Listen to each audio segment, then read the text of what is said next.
Good day mga chismosa, I'm Anika S. Ancheta, ang panglaban ng Aurora.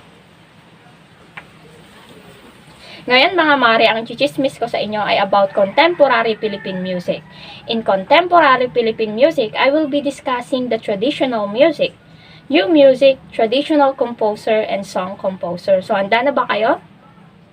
Handa na daw, sabi niya RJ, chismosa talaga. So, let's start with traditional music. So, when we say traditional music, it reflects the way of life, belief, and tradition of the rural folks.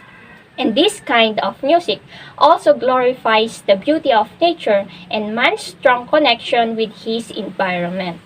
One example of traditional music is ang magtanim ay hindi biro.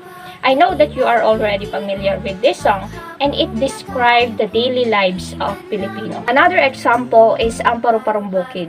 This traditional music describes the beauty of nature. So when we say traditional music, ang nilalaman nito ay ang culture, beliefs, and tradition ng mga tao. What are the characteristics of traditional Philippine music? The characteristic of traditional Philippine music has been influenced by other cultures as a result of either intercultural meeting or colonization. At meron tayong tinatawag na indigenous flavor. So ano-ano ang mga ito? Una, meron tayong ethnic. The Muslim kulintang is an ensemble composed of set of 8 gongs or graduated size arranged in a row. Kulintang includes gandingan, agung, and banbandi. Those instruments are being used by Muslims. Next, gangsa. Gangsa ensemble is played according to the tradition of different tribes like Kalinga, Ifugao, and Bontok. It is a smooth surface gong with a narrow rim. Number 2, we have Hispanic. A rondalla is originated in Spain but became most popular in Philippine folk music after it was introduced during 19th century. It is an ensemble of string instruments with picks such as bandurria, octavina, guitar, and bajo de uñas. Number 3, we have Filipino.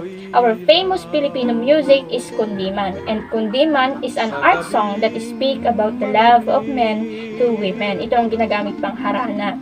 Pero in our generation, harana is no longer existing kasi isang chat mo lang, isang oo mo lang, may jowa ka na. Tama ba, Brenda? Tama daw, Susana all. So, kundiman is usually written in 3/4 time signature and usually in a minor key and then shift to a major key. This arrangement usually gives the listener a light and happy good mood at the end of the song. Next, the contemporary music. So, what is contemporary music?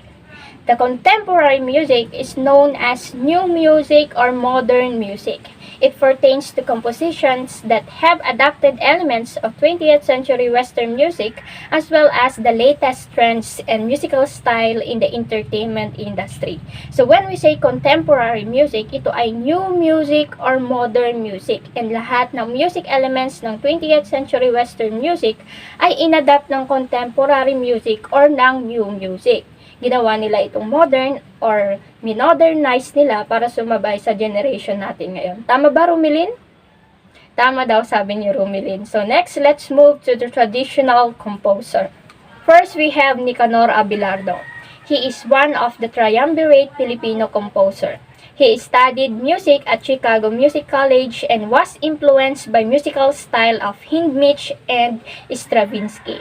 His compositions contain hazy tones and dissonance.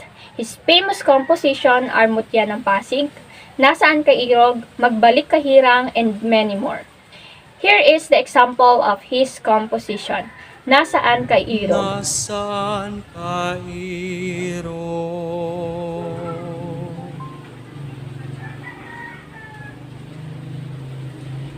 Nasaan ka irog at dagding na parang ang iyong pag-iliw?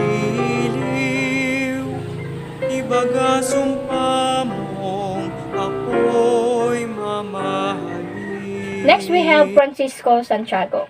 He is known as the father of Condiman. He belongs to triumvirate of the Filipino composer. He became the first Filipino director of the UP Conservatory of Music. His famous works are the following: Pakiusap, Madaling Araw, Sakali Man, Pilipinas Kung Mahal, Hibig ng Pilipinas, and many more. Here is the example of his composition, Pilipinas Kung Mahal. Ang bayan ko'y tanging ikaw, Pilipinas kong mahal. Next, we have Antonio Lina. He is conductor and the father of Philippine Impressionist artists. He is a concert soloist, composer, and conductor in Hanoi, Vietnam. He is the first composer who was invited to perform in Malacanang, and he was recognized for having written over 500 compositions. Here are some of his compositions: Hating Gabi, Ang Batingaw, Malikmata, Pandangguhan, Ana Maria, Amihan, Awit ni Maria, at Larawan nitong Pilipinas. Next, we have Ryan Raimundo Cayabyab. He was known as Mr. C. Ryan Cayabyab was graduated at UP College of Music with bachelor degree in music composition.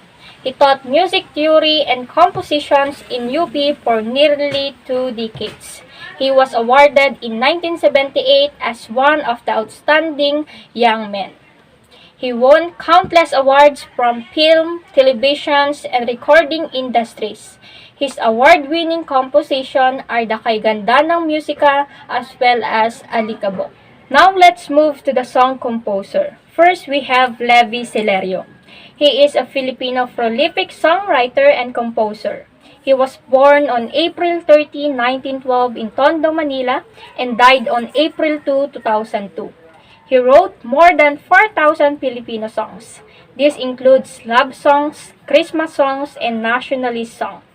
Next, Constancio de Guzman. He was born on November 11, 1903 in Bulacan and died on August 16, 1982.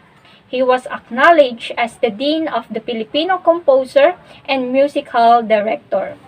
Next, Mike Velarde. He was known as Mike. He is a composer, conductor, movie actor, and a musical director. Last, we have Restituto Umali. He is a Filipino songwriter, composer, and film music scorer. He was born on June 16, 1916 at Paco, Manila. So that's all. I hope you learn a lot from me, mga kamarites. So once again, I'm Anika S. Ancheta, your future engineer's wife. Back to you.